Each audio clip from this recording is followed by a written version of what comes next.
मान्यवर कांसी राम कहा करते थे कि पहला चुनाव हारने के लिए, दूसरा हराने के लिए और तीसरा जीतने के लिए लड़ा जाता है। उस लिहाज से आगाज़ हमारा शानदार है। हमारे लिए बहुत ही शानदार चुनाव रहा, बहुत ही मज़ेदार चुनाव रहा, बहुत कुछ सीखने को मिला, बहुत नए संपर्क बने, बहुत ही अच्छा और मज़ेदार रहा।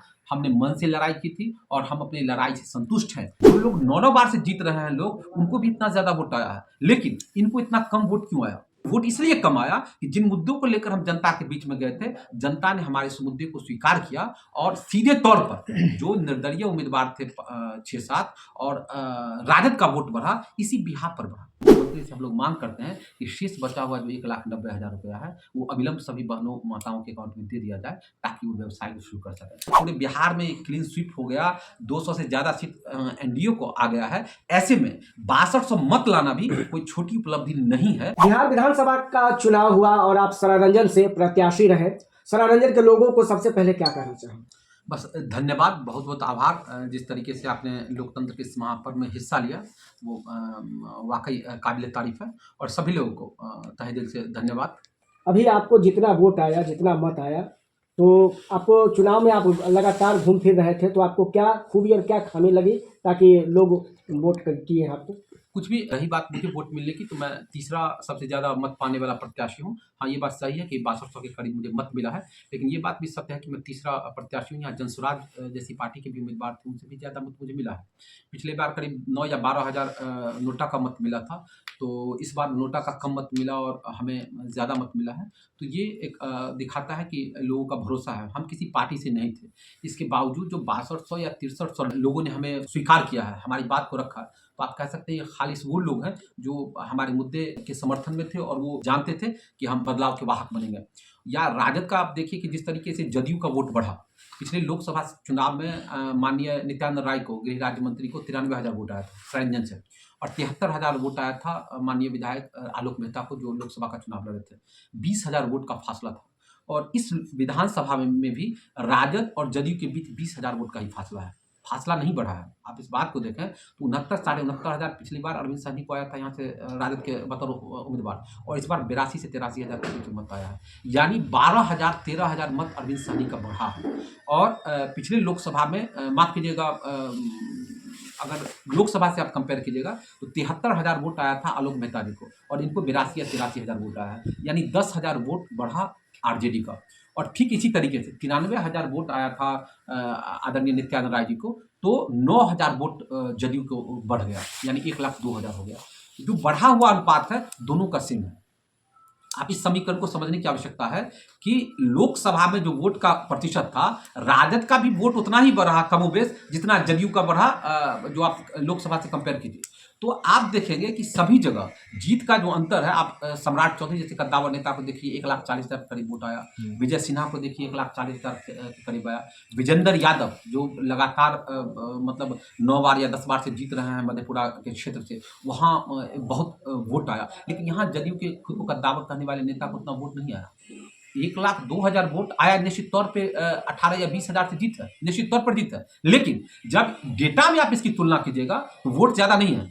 अगर वोट ज़्यादा होता तो इनको भी 1,40,000, 1,50,000, 1,42,000, 1,38,000 वोट आता, जो अन्य जगह पर आया है। जो लोग 9-9 बार से जीत रहे हैं लोग, उनको भी इतना ज़्यादा वोट आया है, लेकिन इनको इतना कम वोट क्यों आया? ये वोट इसलिए कम आया कि जिन मुद्दों को लेकर हम जनता के बीच में गए थे, जनता ने हमारे इस मुद्दे को स्वीकार किया और सीधे तौर पर जो निर्दलीय उम्मीदवार थे 6-7 और राजद का वोट बढ़ा, इसी बिहाफ पर बढ़ा। आप जानते हैं कि किस तरीके से चुनाव से पहले 10,000 रुपया दिया गया था, हर महिला के खाता में देने की कोशिश की गई थी, जो काबिल तारीफ काम था। निश्चित तौर पर टाइमिंग को लेकर आप सवाल उठा सकते हैं, लेकिन नीति को लेकर सवाल नहीं उठा सकते हैं।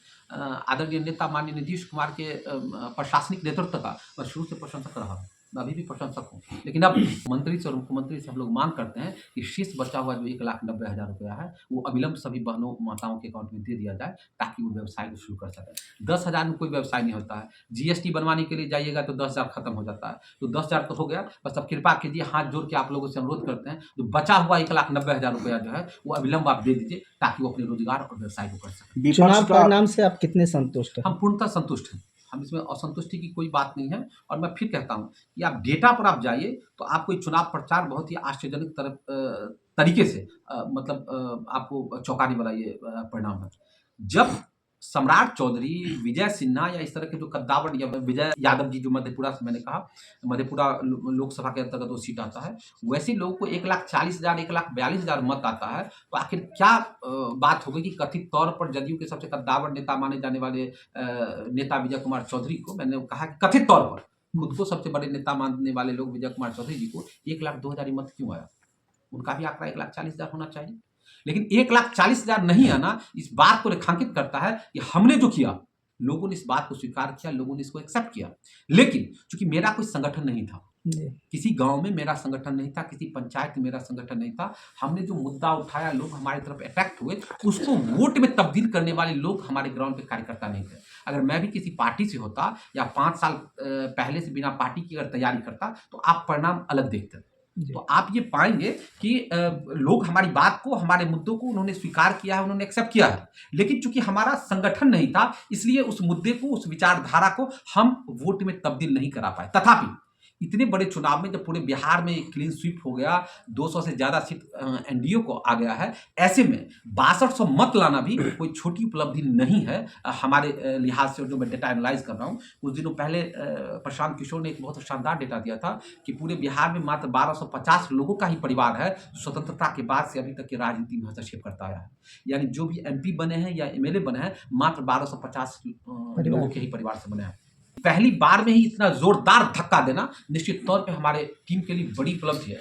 और हम यहाँ मान्यवर कांसीराम को उद्धृत करना चाहेंगे। जो मान्यवर कांसीराम कहा करते थे कि पहला चुनाव हारने के लिए, दूसरा हराने के लिए और तीसरा जीतने के लिए लड़ा जाता है। उस लिहाज से आगाज हमारा शानदार है। पूरे बिहार से मैं कहूँगा कि दर्जन भर एमएलए, एमएलसी, मंत्री, जो भी होने वाले मंत्री हैं, सभी लोगों का फोन कॉल्स आ रहे थे, सभी लोगों का चुनाव परिणाम के बाद फोन कॉल्स आए। और तो इसे दिख रहा था कि पूरा बिहार किस तरीके से षड्यंत्र और हमारी टीम की तरफ देख रहा था, अपेक्षा की नज़र से वो अपेक्षित था। और सभी लोगों ने शाबाशी दिया कि जो तुम्हें लगता होगा डेटा में कि 62,000, लेकिन अभी जो वेव था चुनाव में, जो जिस तरह से एनडीए के प्रति लहर था, इसमें 6200 वोट कम नहीं है। तो मुझे भी लगा जब हमने समीकरण मिलाया, विपिन सर ऐसे लोगों को देख लीजिए कि मतलब 7300 या 7000 वोट आया, या और भी जो निर्दलीय चेहरा था, तो इस लिहाज से हमारा वोट कम नहीं है। हाँ, संगठन की कमी हमें दिखी है, संगठन की कमी में हम किया जाएगा। और चुनाव का ये वेव था, जो यहाँ मंत्री हैं विजय कुमार चौधरी जी, उनके घरेलू बूथ से भी राजनीति कर रहे हैं। तो ये चुनाव बहुत ही अनपेक्षित था और किसी भी मीडिया विश्लेषक या किसी भी व्यक्ति के द्वारा ये नहीं था कि भाई इस तरीके से क्लीन स्वीप होगा। ये अंडर वेव था, जो जिसका प्रतिफलन आप देख रहे हैं कि भाई चुनाव में हुआ है। और हम तमाम लोगों को, लोकतंत्र में है, हम कोई भी एक्सक्यूज बहुत है। अगर हम चाहें तो हम दर्जन भर एक्सक्यूज आपको दे सकते हैं, लेकिन हम एक ही बहाना जानते हैं, हार है। हार को खुले हृदय से स्वीकार करना चाहिए। इसके लिए कोई भी बहाना उसको डिफेंड करने के अलावा कुछ भी नहीं है। और हम अपनी हार को स्वीकार करते हैं। और हार क्या है? हम तो जीते ही नहीं हुए थे, तो हम हारे क्या? हम तो लड़ने के लिए गए थे, हमने एक अच्छी लड़ाई लड़ी। हमारी टीम ने जो संघर्ष किया, पूरे बिहार के लोगों ने देखा, पूरे बिहार के लोगों ने समझा और जाना, इस तरह से भी लड़ाई की जा सकती है। हार तो उनके लिए है कि जो लगातार 4 बार से जीत रहे हैं और अन्य जगहों पर लोग 1,50,000 वोट ला रहे हैं, 1,40,000 वोट ला रहे हैं, 1,30,000 वोट ला रहे हैं, और आप 1,02,000 वोट ला रहे हैं। हार तो उनके लिए है। हार तो उनके लिए है कि 5 साल पहले भी वो 2,000 वोट से हारे थे, अभी वो 20,000 वोट से पिछड़ गए। तो हमारे लिए हार नहीं है, हमारे लिए बहुत ही शानदार चुनाव रहा, बहुत ही मजेदार चुनाव रहा, बहुत कुछ सीखने को मिला, बहुत नए संपर्क बने, बहुत ही अच्छा और मजेदार रहा। हमने मन से लड़ाई की थी और हम अपनी लड़ाई से संतुष्ट हैं, इसमें कहीं कोई दो राय नहीं। पिछले सालों में आपने सरायरंजन के हर गली, हर मोहल्ले में जाके पदयात्रा किया था, और जिस तरह से लोगों को सहयोग किया, क्या लगता है कि आगे भी ये सहयोग जारी रहेगा? ये 24/7 है। मेरा मोबाइल ऑफ नहीं होता है, मेरा मोबाइल ऑन रहता है 24/7। 2-3 दिनों की मेरी व्यस्तता है, क्योंकि इस चुनाव के दरमियान हम 24/7, हम ही नहीं, हमारी पूरी टीम दुख की घड़ी में सरायरंजन के साथ खड़ा मिलेंगे। कहीं भी पीछे हटने की बात नहीं है। अब सरायरंजन ही नहीं, हम अपने फलक को विस्तार करेंगे और हम चाहेंगे कि पूरे उत्तर बिहार में गंगा के इस पार में जितने भी जिले हैं, जितने भी तहसील हैं, ब्लॉक हैं, सभी जगह हम जो सकारात्मक राजनीति है उसको हम लाएं। जो हाशिए पर बैठे लोग हैं उसको राजनीति में केंद्र लाएं। और अब सिर्फ सरायरंजन नहीं, हम पूरे उत्तर बिहार की बात करते हैं। हम उत्तर बिहार की राजनीति के माध्यम से हम बदलाव की मांग करते हैं। हम इस बात पर आगे बढ़ें।